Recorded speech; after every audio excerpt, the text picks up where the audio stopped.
ಜೀವ ಸಮರಸದಲ್ಲಿ ನಿರ್ವಾಣ ದೀಕ್ಷೆಯಲ್ಲಿ ನಿರ್ಯಾಣ ಘಟ್ಟದಲ್ಲಿ ನಿರ್ಮಿತ್ರ ತಿರುಕಲಿ ಮಂಕುತಿಮ್ಮ. ಈ ವೇದಿಕೆ ಮೇಲೆ ಆಗಮಿಸಿದಂತ ಮುಖ್ಯೋಪಾಧ್ಯಾಯರೇ ಹಾಗೂ ನನ್ನ ನೆಚ್ಚಿನ ಶಿಕ್ಷಕರೇ ಹಾಗೂ ನನ್ನ ಮುದ್ದು ವಿದ್ಯಾರ್ಥಿಗಳೇ, ಇಂದು ನಿಮಗೆಲ್ಲ ತಿಳಿದಿರ್ತಕ್ಕಂಥ ಶಾರದಾ ಪೂಜೆ ಹಾಗೂ SSLC ವಿದ್ಯಾರ್ಥಿಗಳ ಬೀಳ್ಕೊಡುಗೆ ಸಮಾರಂಭ. ಅಂದ್ರೆ ಇವತ್ತೆಲ್ಲ ನೀವೇ ಕಾಣಿಸಿದ್ರೆ ಗೊತ್ತಾ, ತುಂಬಾ ಲವಲವಿಕೆಯಿಂದ ಹಸನ್ಮುಖಿಯಿಂದ ಒಬ್ಬೊಬ್ರು ಮುದ್ದು ರತ್ನ ಹವಳದಿಂದ ಕೂಡಿರ್ತಕ್ಕಂಥ, ಅಂದ್ರೆ ತುಂಬಾ ಅದ್ಭುತವಾಗಿ ಕಾಣಿಸ್ತಾ ಇದ್ದೀರಾ. ನಾನು ಮೊದಲಾಗಿ ಮಾತನಾಡೋದಂದ್ರೆ ನಾನು SSLC ಒಂದೇ ಇಷ್ಟಪಡ್ತೀನಿ. ಅಂದ್ರೆ SSLC ಅನ್ನೋದು ತುಂಬಾ ಇವತ್ತು ನಿಮ್ಗೆ ತುಂಬಾ ಸಂತೋಷವಾದ ದಿನ ಮತ್ತು ಅಷ್ಟೇ ದುಃಖಕರವಾದ ದಿನ. ಸಂತೋಷವಾದ ದಿನ ಅಂದ್ರೆ ಬೀಳ್ಕೊಡುಗೆ ದಿನ, ಅಂದ್ರೆ ದುಃಖಕರ ದಿನ ಅಂದ್ರೆ ನೀವು ಈ ಶಾಲೆಯನ್ನು ಬಿಟ್ಟು ಹೋಗಲು ತುಂಬಾ ದುಃಖ ಆಗುತ್ತೆ. ಹಾಗೆ ಕೂಡುವುದು ಸಹಜ, ಅಗಲುವುದು ಅನಿವಾರ್ಯ ಅಂತ ನಾವು ಹೇಳ್ತೀವಿ. ನಾನು ಇಲ್ಲಿ ಒಂದ್ ಸ್ವಲ್ಪ ದಿನ ಟೀಚಿಂಗ್ ಮಾಡಿದ ಅಷ್ಟೇ, ನನಗೂ ತುಂಬಾ ನೋವಾಯ್ತು. ಯಾವುದೇ ಕಾರಣ ಅನಿವಾರ್ಯದಿಂದ ನನ್ನ ಮದ್ವೆ ಅಂದ್ರೆ ಮದ್ವೆ ಏರ್ಪಡ್ತು, ಹಾಗಾಗಿ ಹೋದ್ನೆ. ಇನ್ನೊಂದು ಬೇರೆ ಹೇಳ್ತಾರಲ್ಲ, ಈ ಸಂಬಂಧ ಅನ್ನೋದು ಹೇಗಂದ್ರೆ ಸಂಬಂಧ ಕೂಡಿದರೆ ಬಿಡಿಸಲಾಗದ ಅನುಬಂಧ.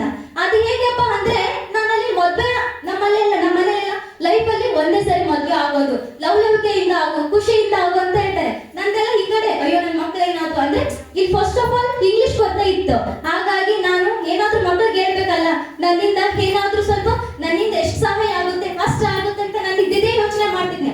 ಅದ್ರಲ್ಲಿ ಒಬ್ಬ ವಿದ್ಯಾರ್ಥಿ ಫೋನ್ ಮಾಡ್ತಿದ್ನ, ಅಂದ್ರೆ ಅವನು ಫೋನ್ ಮಾಡೋ ತಪ್ಪ ಅಂತ ಅಲ್ಲ ನಾನು ಹೇಳ್ತಿರೋದು, ಅಂದ್ರೆ ಅಲ್ಲಿರ್ತಕ್ಕಂಥ ನಮ್ಮಿಬ್ಬರ ಮತ್ತೆ ಸಂಬಂಧ ಆಗಿರ್ಬೋದು, ಅಂದ್ರೆ ನಮ್ಮಿಬ್ಬರ ಮತ್ತೆ ಆ ಅಭಿನವ ಭಾವ ಆಗಿರ್ಬೋದು. ಇವತ್ತು ನಮ್ಮ ಮನೆಯವರೆಲ್ಲ ಬಂದಿದ್ದಾರೆ, ನನ್ನ ಫ್ಯಾಮಿಲಿ ಏನೇ ಹೋಗ್ತೀಯ ಬಿಡಮ್ಮ ಇಲ್ಲಿ ನಾವೆಲ್ಲ ಬಂದಿದ್ದೀವಿ ಅಂದ್ರು. ಬಟ್ ನನಗೆ ತಡ್ಕೊಳಕ್ ಆಗ್ಲಿಲ್ಲ. ಎಲ್ರು ನೋಡ್ಬೇಕು, ಮಾತಾಡ್ಸ್ಬೇಕು, ಅದಕ್ಕೆ ಹೇಳ್ತಾರೆ ಸಂಬಂಧಗಳು ಕೂಡಿದರೆ ಬಿಡಿಸಲಾಗದ ಅನುಬಂಧ ಅಂತ. ಹಾಗಾಗಿ ನಾ ಇವತ್ತು ನಿಮ್ಗೆಲ್ಲ ನೋಡ್ಬಿಟ್ಟು ಮಾತಾಡ್ಸ್ಬಿಟ್ಟು ಹೋಗ್ಬೇಕಂತ ಹೇಳ್ತಾ ಇದ್ದೇನೆ. ಹಾಗಾಗಿ ನಿಮ್ಗೆ ಇಷ್ಟ ಒಂದು ಹೇಳೋದು,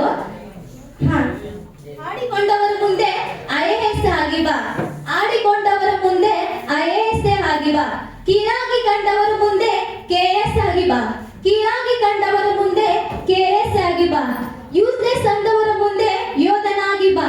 ಏನೋ ಆದ್ರೂ ಪರವಾಗಿಲ್ಲ, ಆದ್ರೆ ನಿಮ್ಮ ಹೆತ್ತ ತಂದೆ ತಾಯಿ ಹೆಮ್ಮೆ ಪಡುವಂತನಾಗಿ ಬಾ. ಫಸ್ಟ್ ಆಫ್ ಆಲ್ ಟೀಚರ್ಸ್ ಬಗ್ಗೆ ಹೇಳ್ಬೇಕಂದ್ರೆ SSS ಗುರುವಿನ ಗುಲಾಮನಾಗುವ ತನಕ ದೊರೆಯ ಗಣ್ಣ ಮುಕುತಿ ಅಂತ ಹೇಳ್ತೀವಿ. ಹಾಗೆ ವಿಶ್ವಕ್ಕೆ ಜಗಜ್ಯೋತಿ ಬಸವಣ್ಣ, ವಿದ್ಯಾರ್ಥಿಗಳಿಗಾಗಿದ್ದರು ಇವರು ದಿವ್ಯ ಜ್ಯೋತಿ. ನಮ್ಮೆಲ್ಲರ ಮನದಲ್ಲಿ ಅಚ್ಚರಿಯ ತಂದೆ ಮೂಡಿದೆ ಈ ನಿಮ್ಮ ಮೂರ್ತಿ, ಹೀಗೆ ಎಲ್ಲೆಲ್ಲೂ ಹರಡಲಿ ನಿಮ್ಮ ಕೀರುತಿ ಕೀರುತಿ ಎಂದು ಹೇಳುತ್ತಾ, ಹಾಗೆ HM ಬಗ್ಗೆ ಹೇಳ್ಬೇಕಂದ್ರೆ ತುಂಬಾ ಲವಲವಿಕೆಯಿಂದ ಹಸನ್ಮುಖಿಯಿಂದ ಒಂಥರ ನಮ್ಗೆ ಆತ್ಮೀಯ ಸ್ನೇಹಿತೆ ಇದ್ದಂಗ ಅಂತ ಹೇಳಕ್ಕೆ ಇಷ್ಟಪಡ್ತೀನಿ. ಹಾಗೆ ಎಲ್ಲ ಇವರು ಮೇಡಮ್ ಅವ್ರ ಬಗ್ಗೆ ಹೇಳ್ಬೇಕಂದ್ರೆ PT ಉಷಾ ಅಂತಾನೆ ಹೇಳ್ಬೋದು.